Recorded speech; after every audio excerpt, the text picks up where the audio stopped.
Assalamualaikum. Kami daripada kumpulan 6 ingin membentangkan tajuk usul fiqh kami, iaitu berkaitan isu jual beli cedok.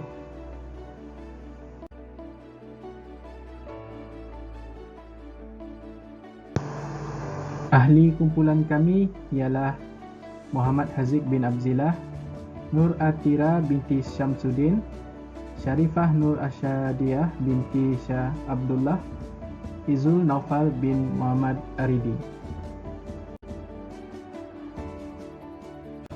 Assalamualaikum dan salam sejahtera.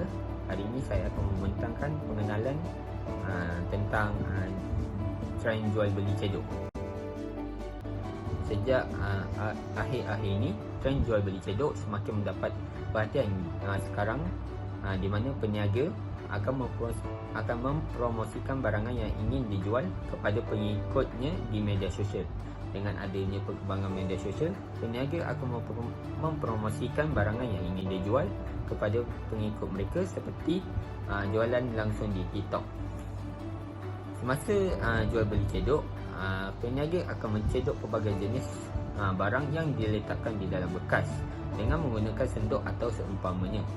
Oleh itu, penjual akan mencedok terus dan barang yang pembeli terima nanti akan menjadi rawak mengikut apa yang telah dicedok oleh penjual.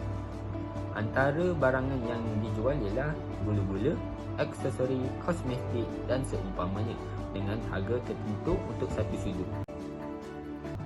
Sebagai contoh, penjual akan mencedok barang solekan bernilai RM80 dan pembeli mengambil keputusan untuk membeli satu sudut. Jadi, cedokan tersebut bergantung pada tuas semata-mata untuk mendapatkan barangan tersebut. Contoh lain ialah barangan kecil yang dibeli dan dijual. Satu cedokan ini biasanya serendah RM5. Pembeli hanya menetapkan nilai atau harga pembelian dan penjual akan mengambil sekali atau beberapa kali bagi pihak pembeli. Ini bermakna pembeli tidak mempunyai hak untuk memilih. Tambahan pula, penjual akan menjual satu cedok dan jumlah barang yang diterima.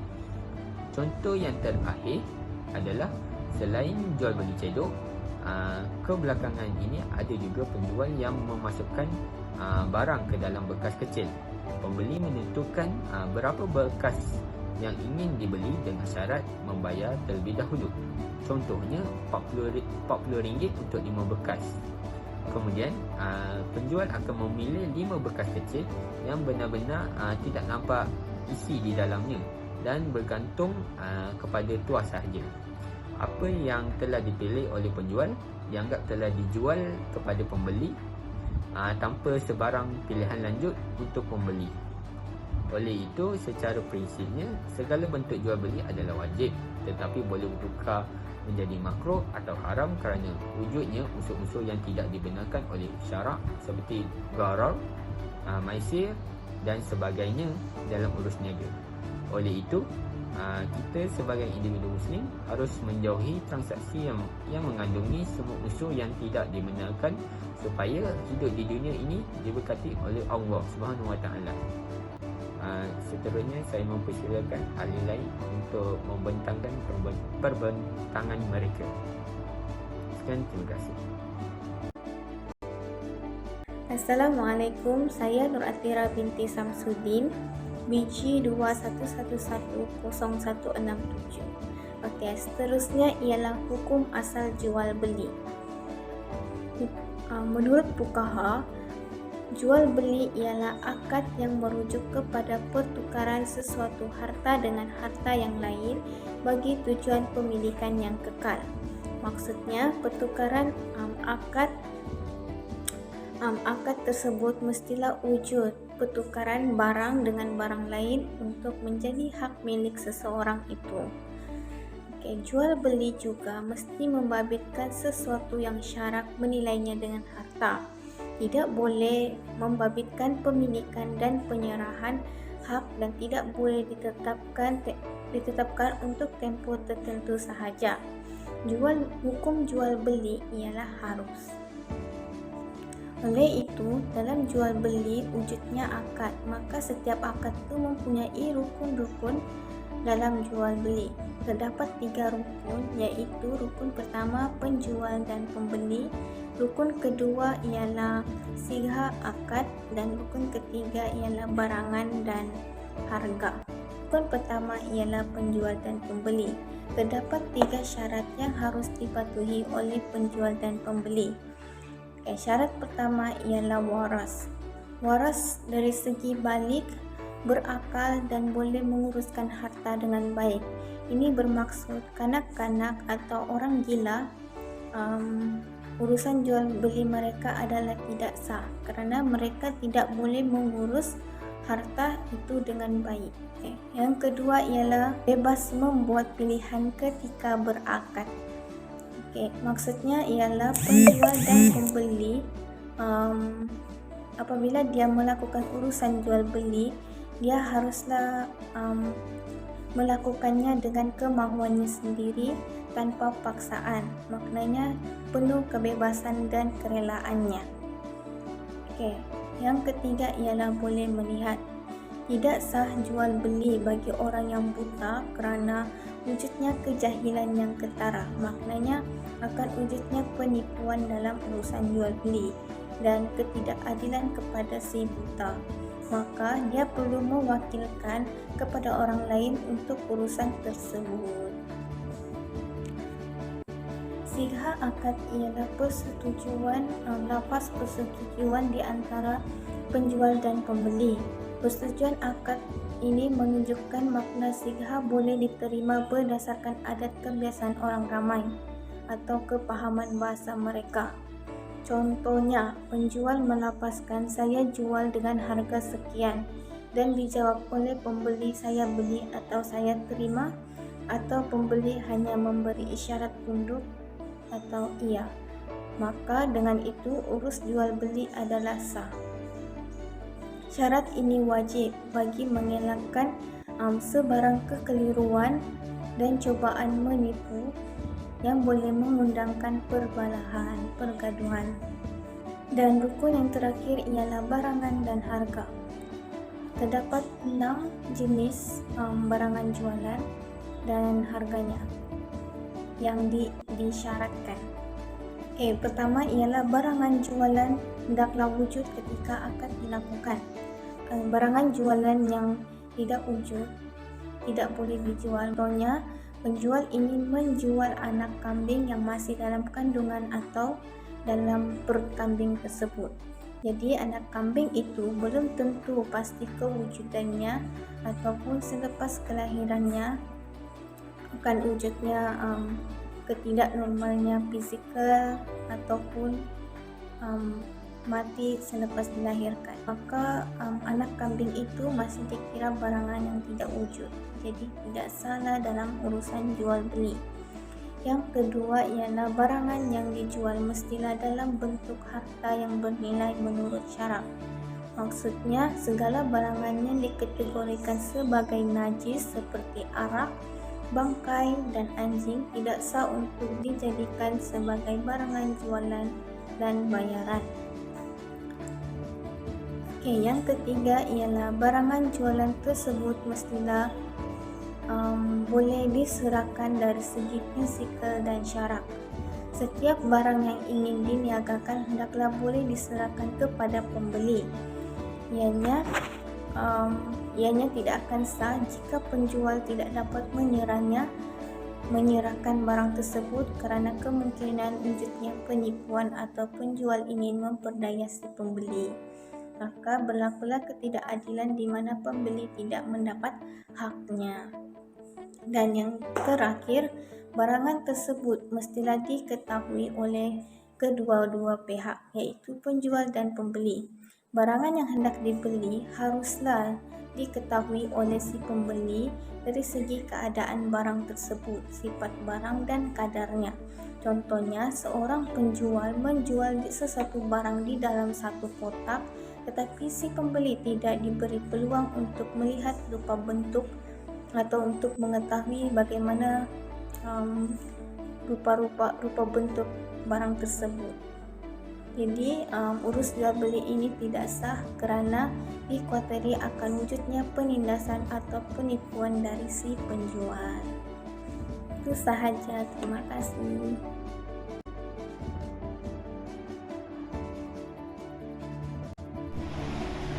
Assalamualaikum warahmatullahi wabarakatuh. Saya Sharifah Nur Aisyah akan membincangkan mengenai isu hukum jual beli cedok ini. Menurut Mufti Wilayah Persekutuan, mengenai hukum jual beli cedok ini secara jelasnya adalah haram di sisi syarak. Ini kerana jual beli cedok ini dilihat mempunyai unsur-unsur yang diharamkan oleh syarak seperti gharar, maisir dan juga menafikan hak khiyar, memilih sebagai pembeli. Unsur yang pertama terdapat dalam jual beli cedok ini ialah unsur gharar, iaitu merujuk kepada ketidakpastian. Unsur ini wujud dalam transaksi ini apabila berlakunya ketidakpastian terhadap kadar, nilai dan juga jenis barangan yang diterima oleh pembeli, sebaik saja penjual mencedok barangan yang bercampur tersebut. Dalam perkara ini berlaku ketidakpastian tentang apakah barang yang akan diperoleh semasa akad jual beli. Kedua, unsur maisir, iaitu merujuk kepada perjudian. Imam Al-Mawardi ada menyebut berkaitan dengan takrifan judi, iaitu suatu pertandingan yang menjadikan pihak yang terlibat tidak terlepas daripada menjadi pemenang, iaitu mengambil ataupun tewas dalam menyerahkan hadiah yang dipertaruhkan. Maka jika diperhatikan, transaksi jual beli ini ada mengandungi unsur perjudian di mana ada pihak yang untung dan ada pihak yang rugi. Sekiranya barangan yang dicedok tersebut nilainya lagi rendah daripada harga yang dibayar oleh pembeli, maka di sini pembeli adalah pihak yang mengalami kerugian. Begitu juga sebaliknya. Jual beli seperti ini boleh dilihat mempunyai unsur perjudian kerana barangan yang dijual tidak jelas serta wujud perbuatan menafikan kehendak salah satu pihak. Memetik petikan kitab Al-Fiqh Al-Manhaji, jual beli yang mengandungi unsur perjudian merangkumi jual beli yang tidak menyatakan barangan yang dijual secara jelas atau wujud perbuatan yang menafikan kehendak salah satu pihak. Unsur yang ketiga yang terdapat dalam jual beli cedok ini iaitu unsur menafikan hak khiyar pembeli. Ia boleh dilihat melalui sudut pembeli yang tiada hak untuk memilih sesuatu barangan yang hendak dibelinya. Maka perkara ini telah pun menafikan hak pembeli yang pada dasarnya bebas untuk memilih barangan. Hal ini jelas kelihatan ketika pembeli ingin membeli barangan campuran yang ada dalam bekas tersebut. Ada yang bersaiz besar, ada yang bersaiz kecil, harga yang mahal dan harga yang murah dan pelbagai jenis lagi. Pembeli perlu membayar sebanyak harga sekian terlebih dahulu sebelum penjual mencedok barangan campuran tersebut secara siaran langsung. Terdapat kemungkinan pembeli akan dapat dan tidak dapat dengan apa yang dimahukan. Seterusnya, apa yang dicedok tersebutlah yang menjadi milik si pembeli tanpa pembeli boleh memilih barangan yang dia mahukan.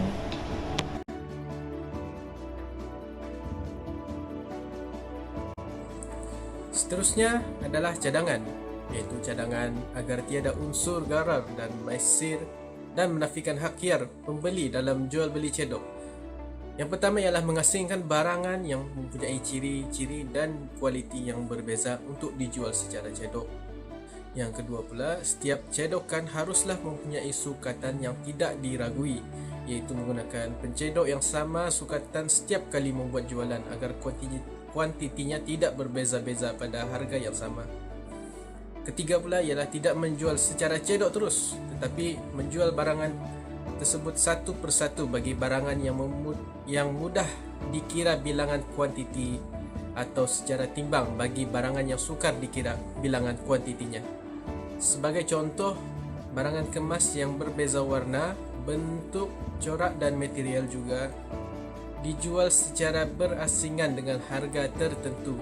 Ianya memberikan hak kepada pembeli untuk memilih barangan yang hendak dibelinya.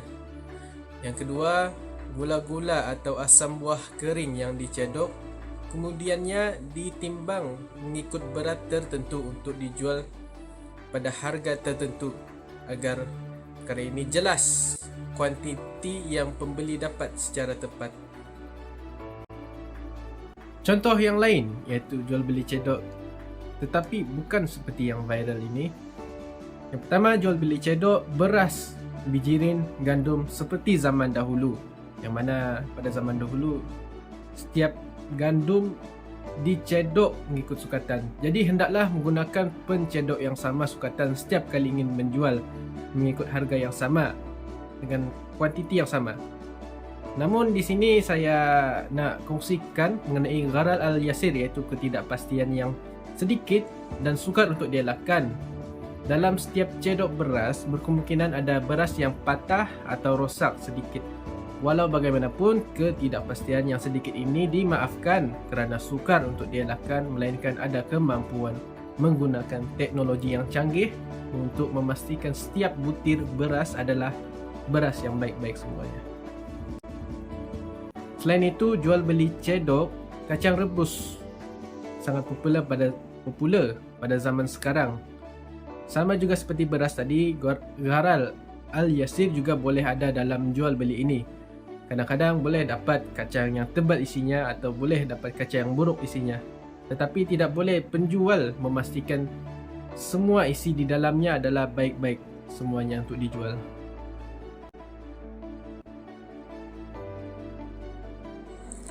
Secara kesimpulan, jual beli cedok viral yang telah dijelaskan adalah haram kerana mempunyai unsur gharar, maisir dan menafikan hak khiyar pembeli. Rasulullah SAW melarang jual beli gharar. Diriwayatkan bahawa Abu Hurairah radhiyallahu anhu berkata, "Naha Rasulullah SAW an bai' al-hasah wa an bai' al-gharar." Maksudnya, Rasulullah SAW melarang jual beli hasah dan jual beli gharar. Unsur maisir yang sama seperti judi disebut pengharamannya dalam surah Al-Baqarah ayat 219. A'udzubillahi minasyaitonirrajim. Yas'alunaka 'anil khamri wal maisir qul fihima ismun kabirun wa manafi'u lin-nas wa ismuhuma akhbaru min naf'ihima. Sadaqallahu azim. Maksudnya, mereka bertanya kepadamu wahai Muhammad mengenai arak dan judi. Katakanlah, pada kedua-duanya ada dosa besar dan ada pula beberapa manfaat bagi manusia, tetapi dosa keduanya lebih besar daripada manfaatnya. Walaupun pembeli reda dengan barang yang dapat sebab harga yang murah, walaupun rugi sikit, pengharaman judi tetap haram walaupun diterima masyarakat. Jual beli cedok yang viral ini, unsur-unsur pengharaman yang ada tetap mengharamkan jual beli ini. Adalah lebih baik menggunakan kaedah yang lain kerana manfaatnya lebih daripada menggunakan kaedah jual beli cedok ini. Sekian, terima kasih.